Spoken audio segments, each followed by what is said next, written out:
Wajjira mee Badeerra dhuftee already abiddi boba'aa jira yeroos.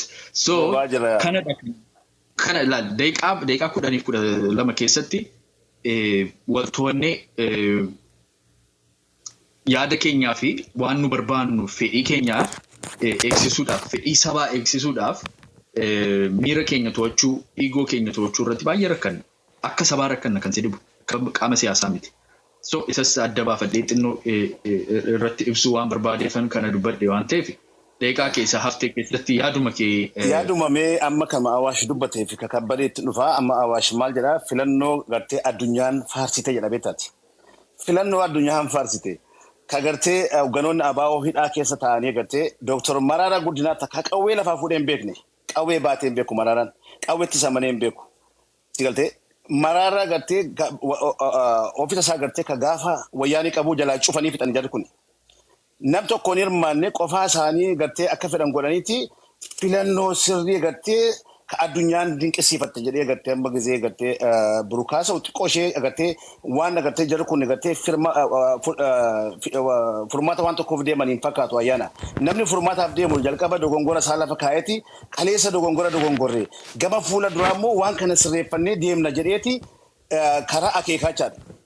Kaleessa waan balleessan sana jarri kun amanaan jiran jechaadha waan arra balleessan mitiiti. Deebisii kabbadaan maal jedha bakka garteetti waraanni kun waraanuu filuu fi fedha jechaadha kabbadaan tooftaa waraanaa baasuu fi fedha bakka isaan itti dhaqanii lolani bakka isaan taa'anii lolani garuu guyyaa arraa ayyaana torbee arraa eeggate jara kana marjistee manatti deebisteeti jarri kun waan tokko jijjiiran jedhee yaadee ture beektati.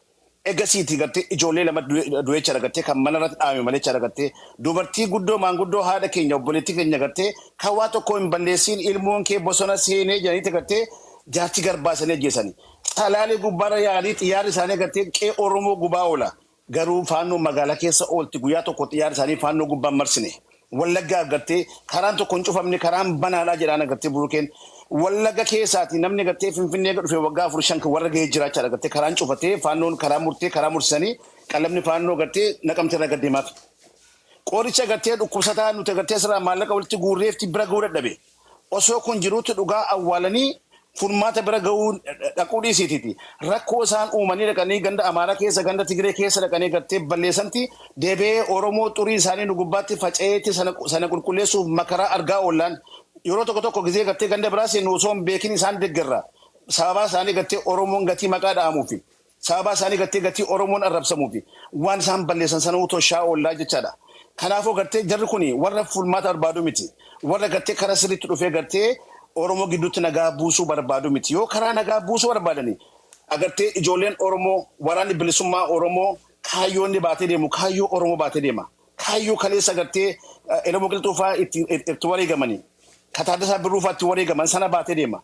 Isaan kun immoo awultii Minilik nuuf ijaarani. Gaaffii qeerroo keessaa tokko hin deebine ayyaana tokko beeki. Gaaffii qeerroon 18 wareegame tokko hin deebine. Okay. Itti deebina gama kana deebina. Discounting nama waan ati dubbatte waanuma paaternii masana eegdee dubbatteesi garuumoo at least keekas waan tokko lafa keessatti ta'e. So paaternii keenya irraa baanee dubbachuutti kaane maal ta'e namoota lamaan tokko nan gasha by the way Brook yookiin Awaash nama gama keessaniin mootummaa deeggaruu nama tokko beektu taana natti himaa. Warra dur turan nan gasha Kush United fayyaa ta'e ulfaadhu. Namoota kanaan dura sirratti mari'achaa turan hin gasha ati gaa.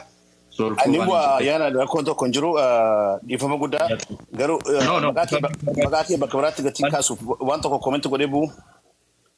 Maal jettee kaa? Okay, itti bu'u. Lakki hamtuutti sin kaasu.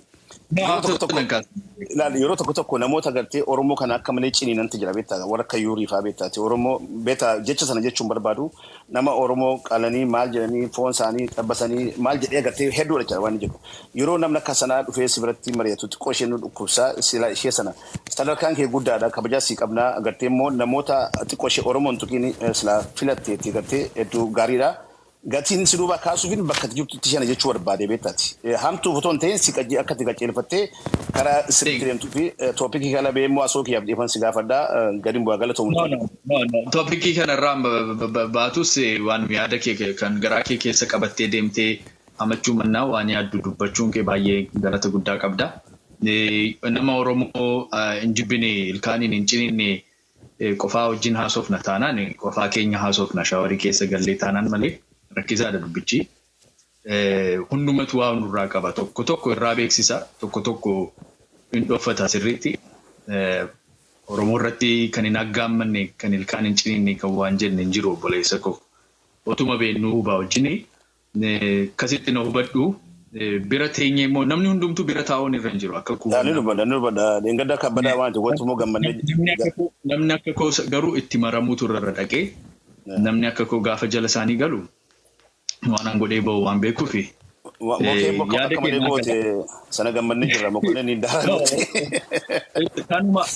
Kanumaaf oomishamne nufaa waan ta'eef nu dhiyeessinee namni eenyutu itti si qaree walumaan jiraachuuf jenna. Mucaa sanatti xiqqoo ishee beektaati saabarra ba'eeti Oromoo akka malee gattee sibinnaa gattee. Afaaniin jedhani jecha warri harkaan iyyuu waa godhanii beekan otoo beennuu hubaa wajjin teenyeema siyaasa isaanii tamsaasna waan ta'eef akkasumatti hubadhu meeshinii. Dhiifama tole gatiin si duuba kaasee maafin eegartee si biratti jechuu barbaade beekama. Si ibsuun koo it's worth the time and energy spent. Ulfaatu dhiifama toopikiraan si baase. No problem.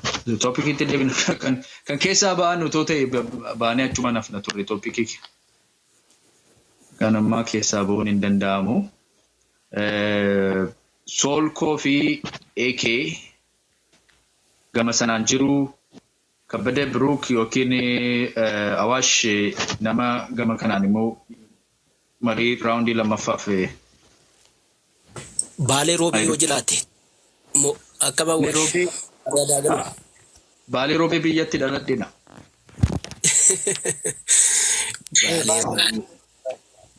Garaatu na raafame Roobee kunatti waamnan maali? Abbaa biyyaa yoo jiraate. Abbaa biyyaa. Baalee Roobee yoo ta'e malee inni rafa. Okay, abbaan biyyaa hin rafne taanaan abbaa biyyaa ta'uu baannaan Baalee Roobee harka kaasi adaraa. Lakkoofsa tokkos barreessuu ni dandeessu gestiin nu guuta yoona.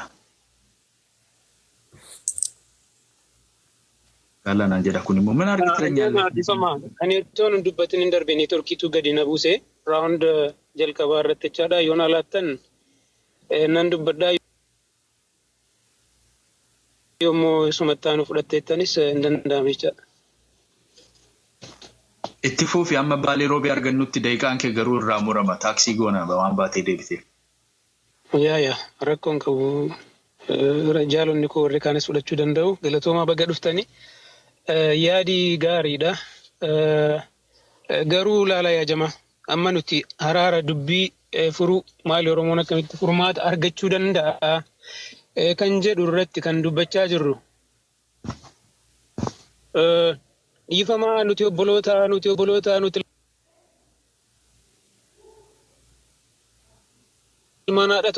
ilmaanaadha tokkooti akkas nuun jedhu gara sanaati achees eeyyee nuti ilmaanaadha tokkooti wal beennasaa seenaanis seeraanis nuti ilmaanaadha tokkooti garuu dhugaa lafa jirutu akkas miti ajamaa shawaa kaabaa fudhadhaa laalaa gidduu kana salaalee maaltu ture taankiidhaan mana namootaa gubaa turani. Xiyyaaratu dhukaa ture. Dirooniitu achirra marsaa ture. Saawwa fixanii keessa darbanii nama duwwaatoon ta'e saawwa fixanii harree fixanii farda fixanii jechaadha salaalee keessatti argitanii. Nama kuma meeqatu buqqee mana meeqatu gubate. Kan eenyutu gochaa jira? Eertiraa gochaa jira? Keeniyaa gochaa jira? Somaaliyaa godhe? No. Mootummaa Abiyyi Ahmedtu gochaa jira. Kunoo Kushfaatu gochaa jira. Achees deebitanii nuti obbolaadha nuun jettani. Yoo obbolaa taane maaliif nama keenya saawwa keenya farda keenya harree keenya gubdanii maafittu? Dhiirri akka jiruun dubartii dhiisee bosonatti baqatee dubartootatu ijoollee waggaa tokko ijoollee ji'a jaha baatee mana muka jala tattaa'u argitanii. Muka jala tattaa'u manni akka jiruun gubatee jechaadha. Kana kan gochaa jiru mootummaa Oromoo sin jettanidha. Mootummaan Oromoo kuni kan kilaashiidhaan adabuun hin danda'ama yoo rakkoon jiraate maali taankii marsanii taankiidhaan akkasitti nama fixuun kun asirraa qabna maxxansuu dandeenya suuraan malee ol baasuu nan danda'a jechuun waan inni nutti kennu waan danda'uudhaaf malee jechaadha hundi keessan argitaniittu. Maalinni mootummaan Oromoo jettan kuni dhaqee Tigraay wajjin diil godhee Tigraay wajjin waan meeqa mari'atee dhufee uummata Tigraayiif nagaa kenne har'a mootummaan isin mootummaa Oromoo jettani kuni kuush obboleessa kiyya. Ilaali Tigraay wajjin nagaa buuse. Oromoo wajjin garuu nagaa odoo TPLF jiru TPLFin kabajee bari waraana isaa guutummaatti Tigraay keessaa baaseetu har'a waraanni federaalaa tokko hin jiru Tigraay keessa. Milishaatu bulchaa jira Tigraayin ofii isaanii akka barbaadanitti of bulchaa jiru. Mootummaan kuni garuu Oromoo kottaa gadi teenyaa jedhee yoo akkuma kana duraa hidhaaf ajjechaadhaaf ta'e malee ilaala ilma keetu bosona jira jedhaniitu mana irratti gubanii dubartii mana hidhaattee gammam dararanii fuudhanii ajjeesanii har'a kaleessa argitaniittu. Maal isin kottaa hin araaramnaa nuti obbolaadha jettanii miidiyaa irraati gurra nu duuchuurraan kan hafe waan Oromummaa fakkaatu tokko isin irraa argaa hin jiru. Hin argine erga gaafa isin dhuftaniiti. Hin argine waan tokko isin irraa dhabame waan Oromoo fakkaatu. Rifama yoon baay'ee asii sittaan nutti hin dubbanna.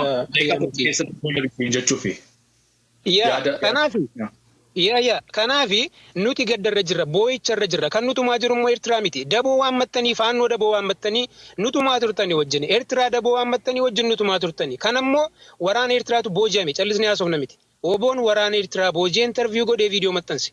Faannoo yeroo tokko miti yeroo 1,000 faannoo booji'ee maxxanse. Faannoo wajjin nutumtanii. Faannoo hidhachiistanii diina nurratti hidhachiistanii. As deebitanii immoo Oromoo nuun jettanii nuti mootummaa Oromooti nuun jettan. Kottaa nuti ilmaan abbaa tokkooti jettani. Ijoolleen kun isin amantee galte tole jettee. Fuutanii ijoollee akka jiruun summii fichisiistan gaddas dubbannaan soba jettani. Jawaar fa'aa Baqqalaa fa'aa fuutanii akka hin taanetti hiitanii hidhuu duwwaan mootuu hin ta'in dubbachuun barbaadu. Even summiillee waraantanii jechaadha. Summii bulee nama ajjeesu waggaa 10-15 booda nama ajjeesu waraantanii jechaadha. Kanaaf sobeettanii wannaa dhugachuu hin dandeessan. Yeroo isaan nyaata lagatanii gadi baatanii qoostuftani. Lagannaa nyaataatti jiru garuu cuukkoommoo ni nyaatu cuukkoommoo lagatanii jettanii qoosu turtanii isin. Har'a deebitanii TPLF wajjin hojjeta oolaan nuun jettanii. TPLF isin wajjin mana mootummaa keessa jira. TPLF nuti argine hin beeknu. TPLF wajjin hariiroo isin qabnu. TPLF wajjin kan mana mootummaa keessa oolu, kan walammachaa oolu, kan walii wajjin wannaachaa oolu isin. As deebitanii oolaa TPLF shanee TPLF nuun jettan jecha. Nu wajjin araara tokko buusuun barbaaddan.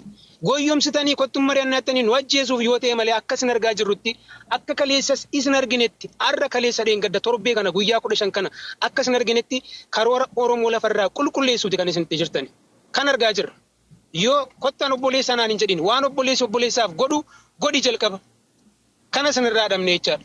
Galatoomii ayyaana keenya. Alright, Solko fayyaa ta'e gara marii raawundii lammaffaatti deebina garuu waanuma tokko waan hubadheen dubbadha. Fayyaataa warri godartanii warri harka kaastanii isin galateeffachuun barbaada as gashuu hin dandeenye namootuma muraasan garshaara bakka banamnaan nama ripileesii godhan malee I try to limit the same face. Warri taap gootanii taapii kana maraachaa jirtu copy linkiinis wonderful. Really warri goda jiranii namooti kuma caalaatu jira baay'ee isin galateeffadha. You guys are participating in a wonderful way. So kan ka'e irratti maa'inni ani waan tokkoon isin gaafadhe. Waanuma qaamni inni biraa yoo kana godhee gara marii deemu gara nagaadhaan hiikuudhaa fi nuu malaa nuu ta'a nu gargaara isa jettan sana lafa kaa'an jedhe. Kanuman jedhe. That's it. Waboo deeggarta taanaan if PP does this then it would benefit the move towards peace. PP'n kana godhee jennaani gara nagaadhaan hiikuudhaaf mariidhaan hiikuudhaaf yaada qabnu irratti bu'aa gaarii argisiisuudhaaf PP'n kana godhuu jedha namni waboo deeggaru.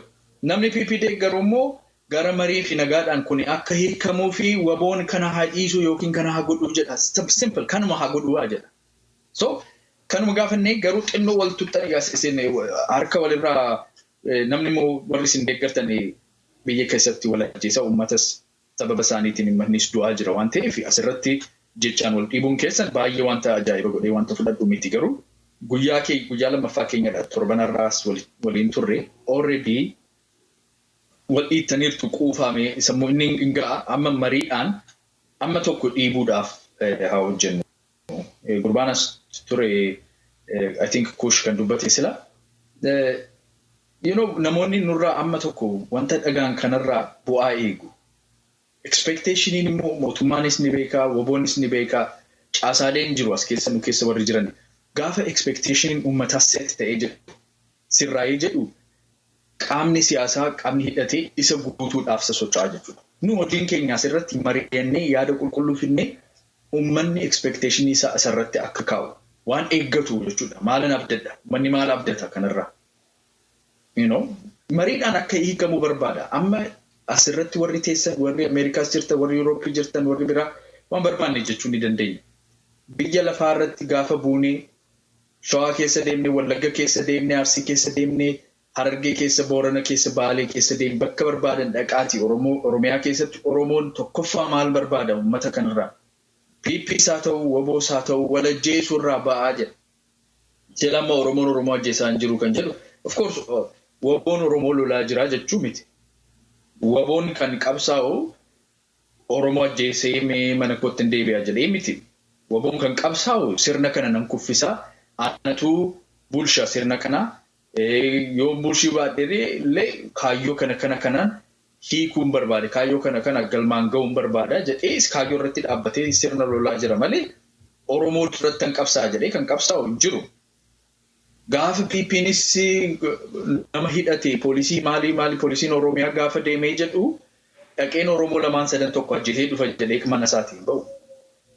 Biyyan eegsisaa mootummaan Oromoon bilisummaa keessa jira, dagaagaa jira, gaaffiin keenya nu deebi'aa jira, nagaa keenya kan jeequun ofirraa ittisaa jedhee deema innis. Oromiyaadhaaf Oromoodhaaf jedhee lola. Inni sunis Oromiyaadhaaf Oromoodhaaf jedhee lola. Kuni dhugaa lafarra jirudha. Uummanni immoo maal jedha? Nu dhiisaa daraa keessan sababa keenyaan ijoolleen keenya waliin fixinii. Ijoollee irra darbee namni guguddaanis ijoolleen xixinnoo daa'immanis dhumaa jiru waan ta'eef kanadha appitaayitiin uummata keenya kanaan duras haasofneerra. Isa irratti maaliif let's cater to that? Isa tajaajiluudhaaf haa hojjennu.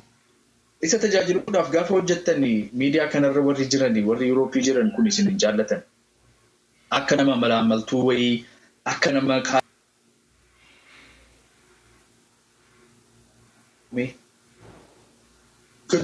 uummata nu barsiise otoo hin baratin nu barsiise otoo nyaatiin nu nyaachisanii nu guddisanii ammana kan nu ga'anii maatii keenya lafarra biyyarra warra jiruudhaaf isaaniif mee sarvisii haa goonu. Sarvisii maal goonaaf maal barbaadu isaan? Sagalee isaanii dhaga'an jiran. Gidduu kana gaa namoota muraasatu na beekee lafarraas waan dhaga'aa meeseejis nan maaloo kana barbaadna. Dhugaa waaqaan isinitti. Ani kana keessaa bu'aa tokko hin qabu. I promise you. Anaaf otoo bu'aa ta'e adabadhee jireenyuma koos hin jaalladhu. Sanaafan of qusachaa tures ammeewwana. Ofittummaa ta'ee natti ilaalamee innaan akkas gochuutti malee. Anaaf jireenya kootiin hojii bareeda. Yoon barbaade siree koorraa torban guutuu hojjechuu nan danda'a. Nama akkas jiraatu. Siree koorraan hojjedhee luxuryidha. Laayifii bakka barbaade jiraachuu nama danda'udha. Dhimma isaan qabaatiin jiraachuu nan danda'a. Sanadha otoo anaaf ta'e. Garuu kun kan ta'aa jiru numan argaa namni Oromoo keessaa gadaamessi Oromoo kan dhali hundumtuu tajaajilaa siyaasaa tajaajilaa warra Yurooppii fi Ameerikaadhaan jiru siyaasa kanuma irratti malee Oromoodhaaf really what is the heartbeat of the Oromo mother today? Oromoon lafarra jirtu haati tokko qotee bulaan tokko maal fedha jedhee isa ilaalee isaaf kan hojjetu dhabne. Sanaafan isin dhiibaa jira asitti. Walitti isin dhiibaa jira. Isin immoo maal jettu? Tokko garbummaa keessa jirta isa 1960 garbummaa keessa jalqaba ba'ee jedha. Inni sun immoo dhufee ati jaamaadha hattuudha jedhee arrabsan. Arrabumadha. Akkasitti maa walitti hin dhufnu? Okay. Yaadota sirrii immoo warra kaastan itti deema. Yaada sirrii warri kaastan jirtu. Release of prisoners repeatedly wanta ka'edha. Warri WBO deeggartanii mootummaan kun gama dubbii kana nagaadhaan hiikuutti deemuu barbaada taanaan warra hidhaman warra siyaasaan hidhaman haa hiiku. And trust creation lammaffaa kan dubbatame. Walamanuun hin jiru waan ta'eef walamanuun haa uumamu. Walamanuu hin dandeenyu yeroo amma jirru irratti ganamneerra jennee anna walamanuu haa ijaaru. Walamanuu kana ijaaruudhaaf tokkoffaan hiikuudha jechuudha. Lammaffaan kan Taanzaaniyaa irratti ta'e itti fufuudha. Maal jechuudha warra biyya alaa warra international community involve gochuutu irraa jechuudha. So nama gidduu isaanii taa'u jaarsummaa namni gidduu keenya taa'u namuma biyya keessatti inni gurri qabatamuu danda'u hin ta'u jedhanii yaaddu. Inni yaada tokkodha. So these are positive points. Positive points warra kaastanii jechuudha. Gara mootummaarraa